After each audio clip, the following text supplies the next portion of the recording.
These mics hot? I guess they are. They are. Yeah. Yeah, we're gonna have cams.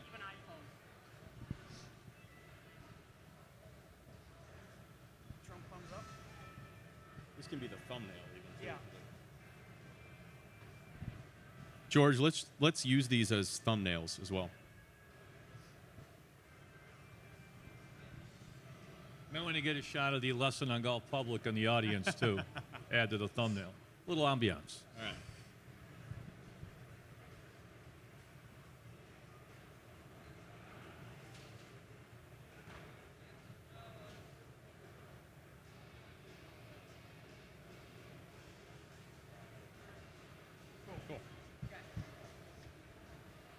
Awesome. Well, great.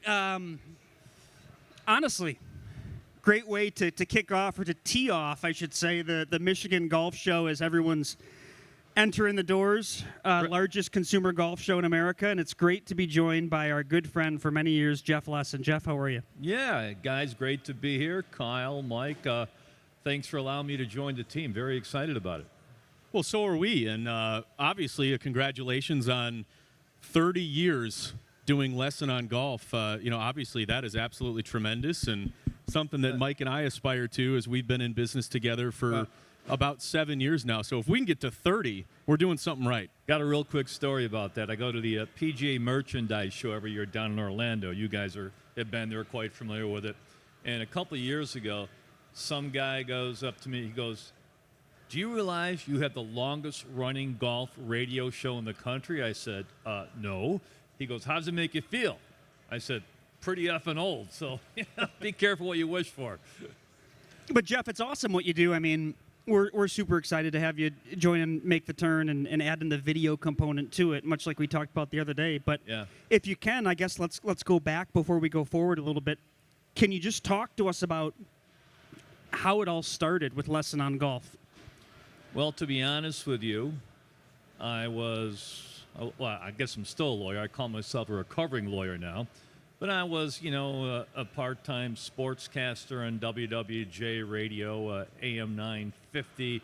And I thought, I would love to figure out a way to play free golf. So that's how it all started. 1-minute features. Never thought it would develop into a career. But, they say life happens while you're making plans. And then it became, when the 1270 switched to a sports format, it became a 1-hour show on weekend mornings. Then it became both Saturday and Sunday.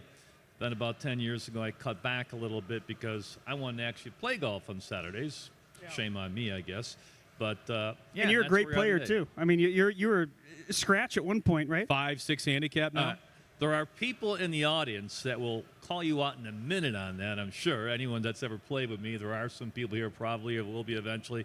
So that's far from the truth. But, probably one of my worst sports growing up, but best social game in the world. Yep. Love nothing more than what was the game of the league, especially you guys. I mean, for sure. What was it like, I guess, developing and just basically creating an entire niche for you in the state of Michigan, developing relationships with courses, with resorts? I mean, obviously you're a really well-connected guy in the golf space. Well, like what you guys do, you realize golf is based upon relationships. When you established Make the Turn, I remember you guys when you were mere employees of a sports radio station that we're all quite familiar with. And you guys were very aggressive then. Since you left 97.1 and CBS Radio, you established Metro Detroit Golfers. That evolved into Make the Turn. And it shows you guys have showed, I think you started, correct me if I'm wrong, as just a niche golf business. And you have expanded that based upon your relationships and your contacts you developed, correct me if I'm wrong, through the game of golf. Thank you, yeah. And to Make the Turn. And every time I pick something up, I'm reading about it. Make the Turn does this, Make the Turn does that. And I'm thinking, you know what? Maybe I want to hook up with these guys. Well, you've been a great friend, and again, Jeff, both personally and professionally over the years. To unpack that concept you just mentioned a little bit ago about golf being a social game, I can't help but always think about golf being a lifetime game as well. You play it your whole life. I have very, very great memories of playing golf with my grandfather at the Pines at Mishaway, who's here. I saw Judy Mason earlier. She gave me my first golf lesson when I was 10 years old. Oh. And one day you'll play, with your grandkid. It's a sport you play your whole life, and you can't necessarily go out and play football or hockey or dunk a basketball your whole life, Or even like you were a high school quarterback, college quarterback. Yep. Both. Not a lot of guys can do that, but golf is the one game that brings together everyone. It's really the only sport where so many people of different ability levels can effectively play together. Can't do that in many other sports. Right. Golf you can. And, unlike games like, I played a lot of tennis when I was younger. When you're in your 70s and 80s, you're probably not going to be playing as much tennis. Well, you can definitely play the game of golf. I find it funny, too, Jeff, obviously we got to know each other in our previous broadcasting careers. Yep. And honestly, our relationship really expanded and we got closer just because you kept going, hey, I got a tee time at 9 a.m. at Tanglewood coming up. You want to play? And, I remember playing with coworkers, with you. Yeah. It's a great way to just connect with people and build a relationship. And honestly, no idea that here we are probably 10 years after we were grinding it out on a Tuesday morning at Tanglewood. And, here we are at the Michigan Golf Show, and you're joining our team. It's really exciting. Here's how I know Metro Detroit golfers and Make the Turn became so successful. Back in the day, when we were 97.1 and Kyle and Mike were on the radio with me and the Valenti shows and this and that. Whenever I called them to play golf, they were available. Yeah, the price was right when they were playing with me back then. All of a sudden, they started this Make the Turn thing with Metro Detroit golfers, and they're not as available, folks. That's how I knew your business was going pretty well. Well, and Jeff, if I can't convince you guys with a free round of golf to play, something's going on. Well, we'll always play, but you always beat us when we go out and play. So that has changed. That has changed. That might have been 10 years ago. Now, I try to be lining up for my second shot in the area where you hit your first. Jeff, when we played down at North Palm, recently, you don't sell yourself short, folks. Jeff Lesson, he was on and 2 in a par 5. You remember that? You were putting for eagle. Was I playing the forward tees? I think you were playing the blues or whites. But Jeff, were we playing on concrete? I mean, I don't hit the ball very far anymore. I never hit it real far, but I hit it even shorter now. But I got a decent short game. It's a great game, though, because you can play with anyone with handicap system and everything like that. Say what you want about the USGA and about handicap and all that, but you truly can play with anyone. And Jeff, let's turn the page. Let's make the turn a little bit here as we talk about your program, your broadcast. Segue. You should work in the media. You know what? I think you are. Love to go back. Talk for a second about Lesson on Golf. Yeah. Coming over, working with us now, and adding the video component to it. We're really excited to showcase a lot more courses. I mean, not only am I excited, but so many of my course partners for so many years are excited to be part of Lesson on Golf with video. We've done it for 30 years on radio. Yeah, I did a 1-hour TV show on CBS Detroit for quite a number of years, but that was one course specific for a half hour. Now the idea is we're going to have a lot of these same 11, 12, 13, 14, up to 20 to 40 courses around the state of Michigan. We're always looking to add more. We're not just going to talk to the movers and shakers of those courses, the pros, giving the pro pointers. We're also able to show the video behind us while we're talking about it. The beautiful pictures of whether it's Bay Harbor, Tullymore, you name it, your favorite course. We're going to show you why you want to play there and not just talk about it. And, and Kyle and I, Mike, were talking before the show about, why after 30 years did I decide to make the move and make the turn. Yeah, I make the turn, make the move to make the turn. And the reason it's it's simple and it's complex. The simple thing is Metro Detroit golfers would make the turn has the largest golf audience in the state of Michigan. There, I said it. It just does. I mean, 110,000 followers and no reason for them to be here except to follow golf. I had a nice following I developed for 30 years in CBS radio, WWJ, and 97 won the ticket. But, the numbers there are nice. And 97 won the ticket's a great station. It's very highly rated. They do extremely well in this market. But radio is kind of a dying medium. For instance, I still listen to some radio in my car. And Detroit has always been a great radio market for one major reason. That reason is because there's never been a subway system here, never been really mass transit outside of the People Mover downtown. So people spent more times commuting to work, driving their car, listening to the radio. This area obviously wants people buying cars and the Motor City. Absolutely. But you look at the people, your age and younger, millennials, you guys get blamed for everything. Oh, But Kyle's the way Gen Z, older than the me. Gen Zers, the Gen I Y. am. I mean, you guys don't listen to radio in your car anymore, do you? No. In your commute, you're listening to maybe music, your own chosen selection, or a Podcast. podcast, right? And Well- that's what really showed me, hey, it's time to make the move. Well, so to make the turn. That leads perfectly into another portion of this discussion too, because and obviously you're, like you said, you built a great audience with your radio program over the years and your website and everything that you've done in the game of golf. But the exciting thing about what we're doing with our YouTube channel, this video, this roundtable discussion here at the Michigan Golf Show is going to be on the Metro Detroit Golfers YouTube channel and live forever. So anytime people want to go on and hear more about your background and why you're making the move, making the turn, and everything like that, they can go and find it and listen to it in their car. Right. They can listen to it on their computer, on their phone, whatever it may be. So it lives forever, not just a 1-hour radio program So that you're telling me now you I miss got to it, be that's it. careful about what I say. No, please. No, Go it would nuts. have been nice if I knew that 5 minutes ago, but okay. Well, so again, to expand on that, though, it's the social media channels that we have as well. The following, obviously, on Instagram, Facebook, TikTok, whatever it may be, where we're going to be able to run extra promotion on top of just the initial appearance on the hour-long program from our Make the Turn studios, which is great. Yeah, my course partners, to be honest with you, when we first talked about it, I wasn't sure how they respond, and I was overwhelmed with positive feedback from them. That's great. Wow. Ken Griffin at Boeing was like, Jeff, that's the right move for you over the years. Ken is one of the greatest guys. Ken's greatest. Ken is ever. Retiring this year. Congratulations. to him. Yep. He's been at Boeing forever.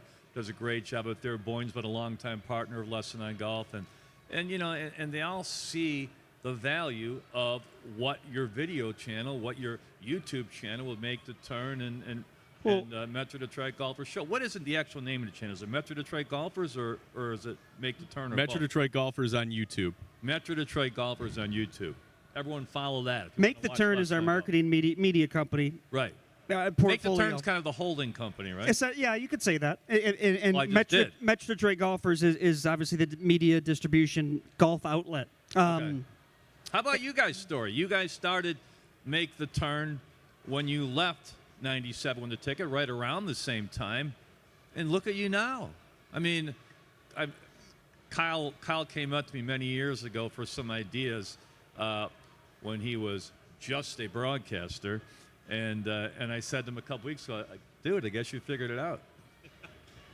Well, Kyle always had the great radio voice. I just was entertaining and can mess around. I don't have a great voice. I just You can got your media get after back. it a little you did bit. television. You've done you were on the Valenti show forever. Well, obviously, Make the Turn was the original idea, I would say. We were doing some digital marketing for clients and people we had relationships with on the side before we officially fully transitioned away from 97.1. But honestly, on the Metro Detroit Golfers side, that came from, a lot of conversations with Mike. I remember, spring of 2020, and we're sitting in Mike's basement, maybe having a couple of bourbons, and you're going the same thing you did almost. Like, man, not I would really love to play free golf, but I remember you specifically saying, man, it just feels like we're missing something with golf, and an outlet is needed. Here's what it boils down to.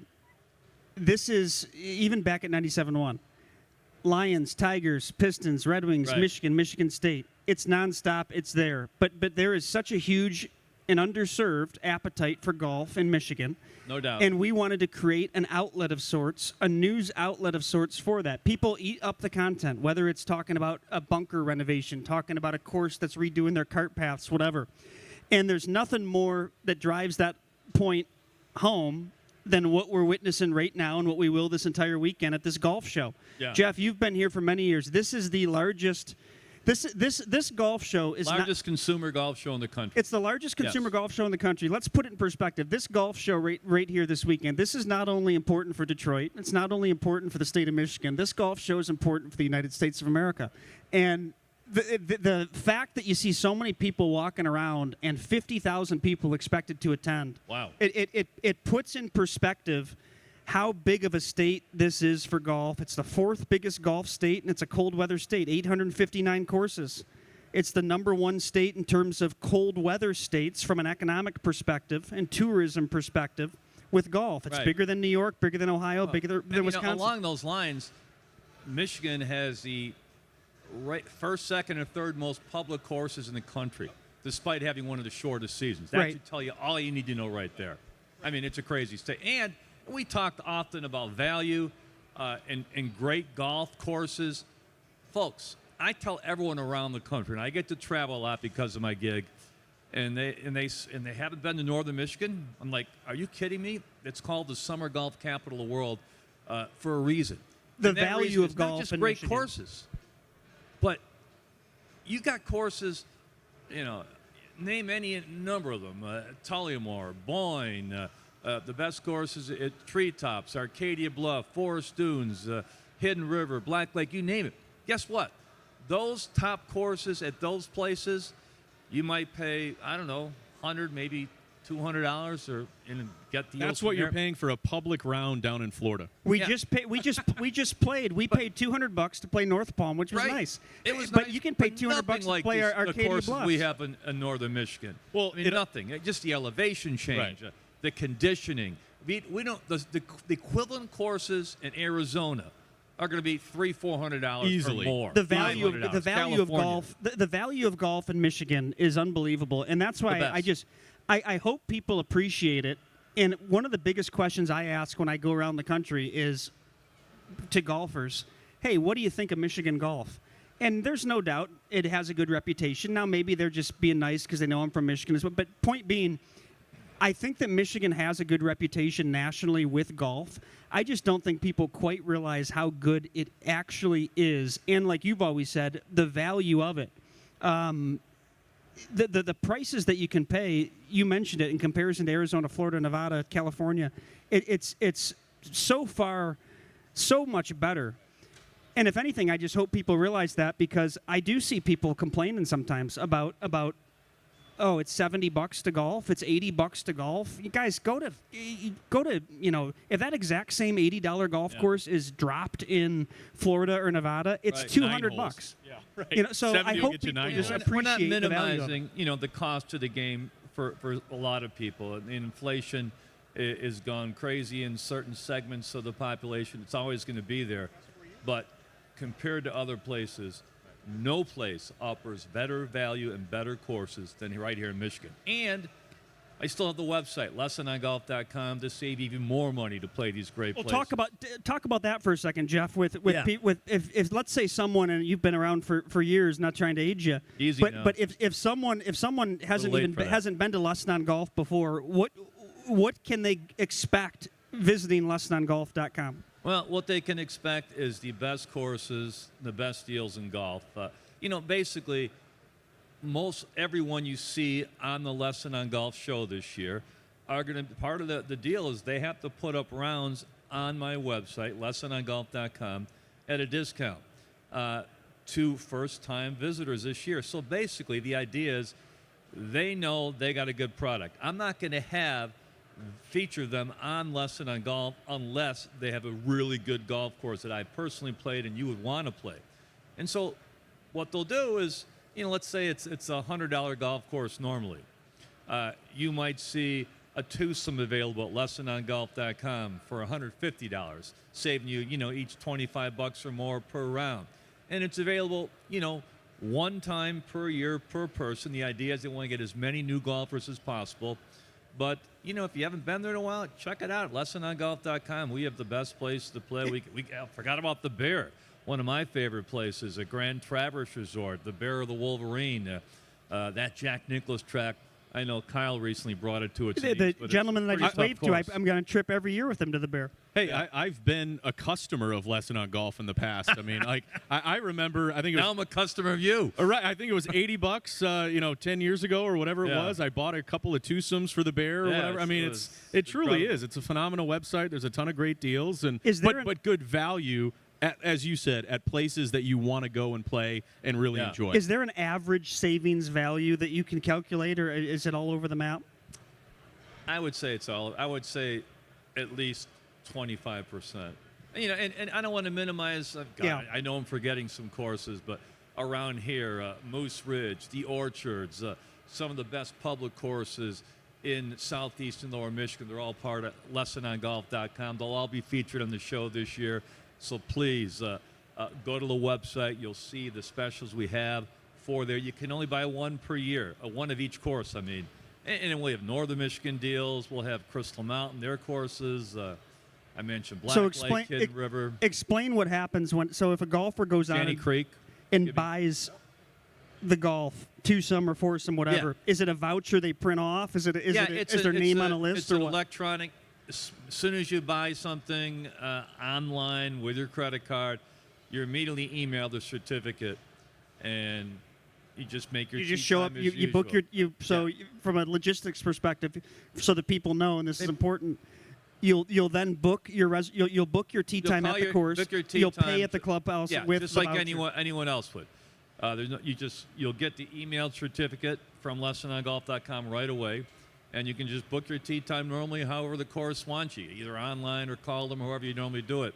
And some of them have restrictions. A lot of them are not good on some weekend mornings. Which is standard and more than fair. There's no reason why these courses No. shouldn't be allowed to do that. No, because then you're taking money out of their pocket. You don't want to take away their peak tee times. The idea is to get people out there to see their course, because once you see it, they know you're going to want to come back. And that's been the formula that's kept me on the air doing this for 30 years. And God willing, I hope we'll do it a few more. We make the turn. Got a question for you, Jeff, just because, I'd love to sit up here and act like these three wonderful minds on stage are just, we're geniuses and we really figured all this out. I'd love to say that, but obviously I count two of them. a certain amount of timing and a certain amount of luck comes with all of that too. Yeah. And, we'd be dumb to not admit that I hate to mention this word, but the COVID boom, I mean, obviously golf exploded after that. I can't believe we were playing golf with sponges or foam in the holes or whatever. Helicopters we were doing. over the courses. Yeah. Yeah, remember you had to There's take COVID your on the ball out flag of the cup stick, by hitting your club underneath it. It was ridiculous, but there's no doubt there was a COVID boom, and that has absolutely exploded the game over the last several years. And it's unfortunate, Kyle and Mike, that it took COVID to reintroduce people to the game, but that's exactly what happened. Right. I mean, COVID, as big a tragedy as it was for the world, well, how many people lost their lives? It exposed many more new golfers to the game. Women, minorities, kids, and guess what? They've come back, and they still play. And it's resulted in a subsequent boom in the game, and the game needed it. So let me ask you this, because, again, we're taking advantage of that. I think we're still in that. How similar is it, or was it, to the Tiger boom that people love to talk about like around 2000 when Tiger just went nuts? It's interesting that you mention that, because there are two schools of thought in that. During the late 90s, early 2000s, when Tiger was winning all those majors, I would ask course operators, when Tiger Woods is playing golf, does that help or hurt you? And I got a bunch of different answers. The most interesting was, I remember from my good friend Jim Dooling, was a master professor, has owned several golf courses throughout the state of Michigan over the years, and he told me, well, when he's playing in the hunt on Sunday, golf slows down because people want to watch him. So what you're saying is Tiger Woods hurt was him in bad that for respect. golf. However, it also got more people interested in playing the game, more minorities. So it was kind of a double-edged sword. It helped in some respects, and it hurt in some respects. Well, what trends now, Jeff, are you seeing that is in the game that has changed over the years? Because there's a couple specific ones we talked about in the office the other day. Go ahead. Music. I mean, there's an old guard of golf, and God knows I'm probably one of them, although I've morphed over to the music side now, that, only wants the traditional game. You don't want to have anyone playing music on the golf course. But with so many younger golfers, especially, since COVID, so many new players joining the game, they're used to, maybe having a little relaxing music with a pop and playing from there. And there's so many different devices. Yes. Go to a live event. They're blasting music right. at a live event. Live is Exhibit A of that. But that's the way the game is growing right now. That kind of crowd and those people. And that has been music while they're playing. That has been a big change. I saw you just in the crowd here nodded your head a little bit about music. Do you like it or not? Yeah. Prefer no music? Yeah. So, I understand. So you and your brother are different viewpoints on music, and what I've encouraged some courses to do, and some actually do it, set aside some time. Like I used to do this thing with the Pine Knob Golf Course years ago. It was called, we'd promote the Pine Knob Music Hour, where between 4 and 6 p.m. on certain days, that if you're playing golf there, you're going to have a lot of music coming from the golf carts. And but I think there needs, much like many things in this country, common sense needs to prevail at a certain point. If I'm playing music on the golf course, if I personally am playing music on the cart and I'm rolling up to someone who's teeing off, I'm consciously turning it down just to be safe. Right. Or you just kind of observe the best practice of, I'm going to play it at a soft tone and I'm not going to really disrupt people. Yeah, exactly. It's all about being courteous. Because I don't even think that, and I've had this is actually an interesting topic. I've had it before in tournaments or member events, invitationals, where oftentimes, let's say it's you and your partner are paired with another two people, someone will in a well-intended way, they'll ask and say, "Hey, sir, do we're going to be playing some music. Do you mind?" I don't even think. I had someone say one time, "You know what? You don't even have to ask that person. Just play it at a soft tone, and if there's a problem, then but you don't have to even ask permission to play it." And I'm not even going to. These carts connect. The golf carts. Most golf carts nowadays connect to music. I'm not even going to mention the time, Kyle, where Mike Sullivan at Indywood. Kind of inadvertently cranked up the music on his cart when his opponent had a 5-footer to win the hole. That never happened, right? But yeah, we got to be courteous at moments like that. I will always make sure to turn down the music if you're close to somebody. What about some of the other traditions in the game? You and I, three of us, have had discussions about certain traditions in the game and the rule changes over the years. Before we get to the quiet versus non-quiet thing, what about the recent USGA and RNA rule changes, having the flags in the hole, for one thing? That's a huge difference. Growing up, you always had to take the pin out. Now, it doesn't really help with pace of play. Yeah. But I get why they're doing it, but I think it's having the opposite effect. In terms of pace of play, a lot of times the traditional golfers, when you're putting, you're always going to want the flag out. I always want it out. Same. You're one of them. Me, I don't care. I think it is, the same. It's could. The studies are very convoluted on putts that are they going to stay in the hole or not. It's all tradition. But what it's done, whether it's good or bad for your putting game, you're likely going to get in a foursome. You might get two guys or gals that want it in, two guys that want it out. So what are you doing? You're constantly taking the flag out, putting it back in. And the idea was to speed up the game. Instead, it's slowing it down. So what do you think is the single biggest issue, I guess, with pace of play there? Because I don't think that's the biggest issue. No. But there's a lot of different reasons why. How much time do we have? What's at the top of your list? And for the folks walking by, if anyone has the issue, how can we solve pace of play? Yeah. Please come up here and we'll give you the microphone. Ideas. We'll put you on camera and mic, please. But my idea is, obviously, golf carts is such a big part of the revenue of courses. So a lot of the mandate, walking is kind of like not available most places. Which I think is quicker than riding if four people are walking with a caddy. But it's never going to happen that way because of the revenue they get from the golf carts. But my point is, Kyle, if you just give me a minute, please. Is I wish golfers would learn how to play cart golf. Meaning, so many golfers drive station, instead of dropping one guy or gal off where their ball is and taking a couple clubs, they drive full stop to both balls and taking twice as much time as they should. So if I'm deep in the woods like I might be in one hole and Kyle's in the fairway, if Kyle's driving, I'd say drop me off in the woods. Sure. I'll find my ball and go hit yours, and I'll meet you. Okay, I'll give you one here, and along those lines a little bit is, and I get why they want to do this, but the GPS on the golf carts. I mean, you're trying to protect certain areas of the course. I totally understand it. But there's a lot of times that these GPS don't even work. You're literally driving on the cart or on the cart path, and it just stops and says you need to reverse. I think reversing and having to go around also causes a lot of pace of play issues. It could, but GPS, I think overall is good. The one downside of my eyes is both people have to drive the cart to their golf ball, and that takes longer, obviously. Take a club, whatever. Yeah. Ultimately, the biggest issue with pace of play is you need to keep up with the group in front of you, period. Yes. And too many people are not doing so. If you want to get in the weeds here and talk about pace of play and what the main issue is, some people will say rangefinders speed up play. Some people will say rangefinders don't because people are sitting there the entire time just, getting into it and it slows stuff down. There's a million reasons why.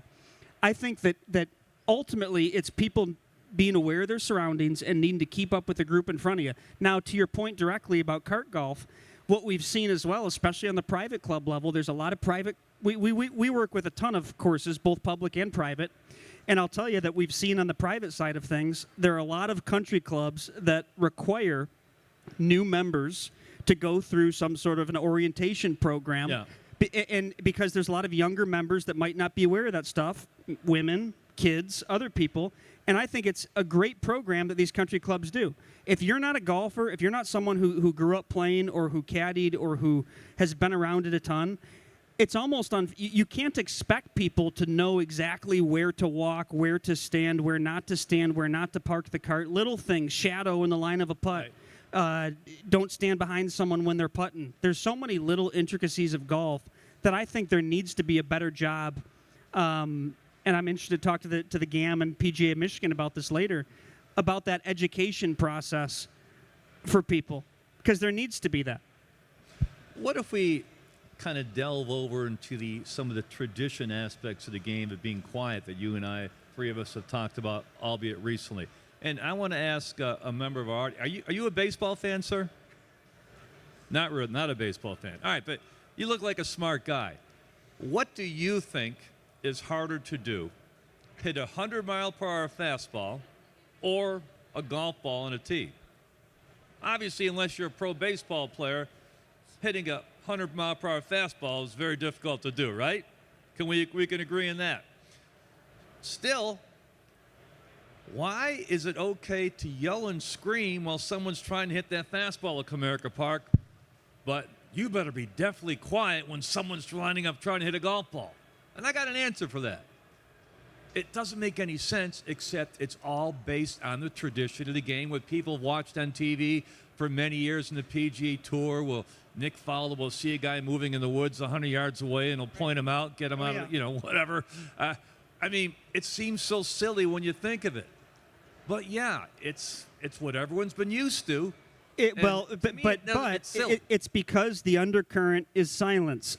I've talked to multiple PGA Tour players that have spoken about playing at Waste Management 16th hole. It's not a problem to play 16 at Waste Management because they know and they expect and they know that there's going to be this undercurrent of noise. Right. They okay, I know it's got it. I can hear it's like music in the background. Okay, I'm getting up and I'm hitting. But if you're expecting it to be quiet and all of a sudden you reach back and someone yells something stupid like all these fans do. Something that really stands out. You don't think I get it. No one's ever yelled anything stupid when Miguel Cabrera was banging out one of his 3,000 hits or 400 Absolutely home runs. not. Right? No, they respected the But he still did okay, didn't he? Golf fans can also get a lot closer to the golfer than besides the first or second row of a baseball stadium.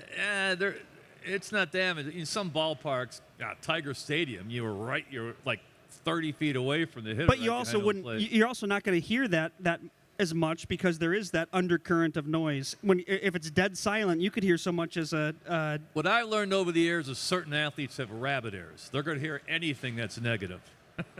Are you, Jeff? Are you? And we have a few more minutes here, and obviously it's the first of many panels that we're going to be doing this entire weekend here at the Michigan Golf Show. Welcome to everyone. Are you the crowd's starting to fill up too? It is. It's starting to fill in. This is great.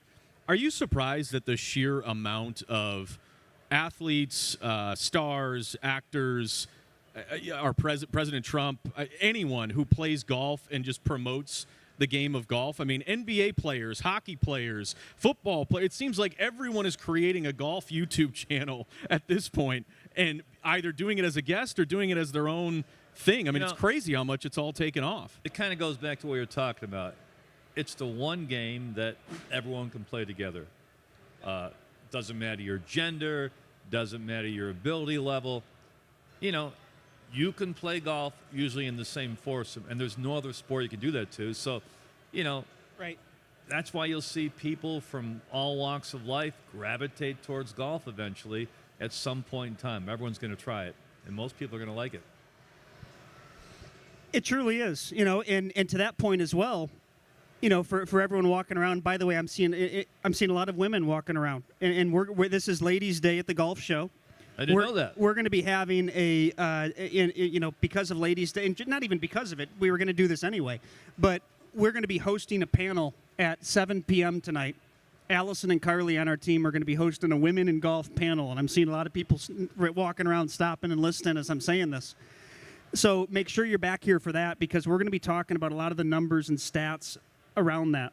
There's been a huge increase in women playing golf, and it's great. It's not only socially, it's not only tagging along, it's not only wine and dine, that type of stuff.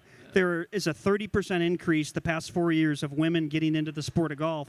So I'm actually very much looking forward to that panel that Allison and Carly are going to be hosting. I also noticed tomorrow you guys got a pretty interesting panel. One guy who's got a few Stanley Cup rings that I've played a lot of golf with over the years. Can't wait to hear what he has to say. And, a couple former wings. It should be interesting. They play a lot of golf.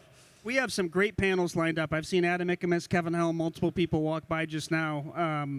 We have panels coming up with the Michigan PGA, with the GAM, with obviously the superintendents, with the Red Wings, like you said. But no panel is more important than our good friend Jeff Lesson. Your lips to someone's ears. Thanks, guys. I got a laugh out of our friend right here. This was great. Yeah.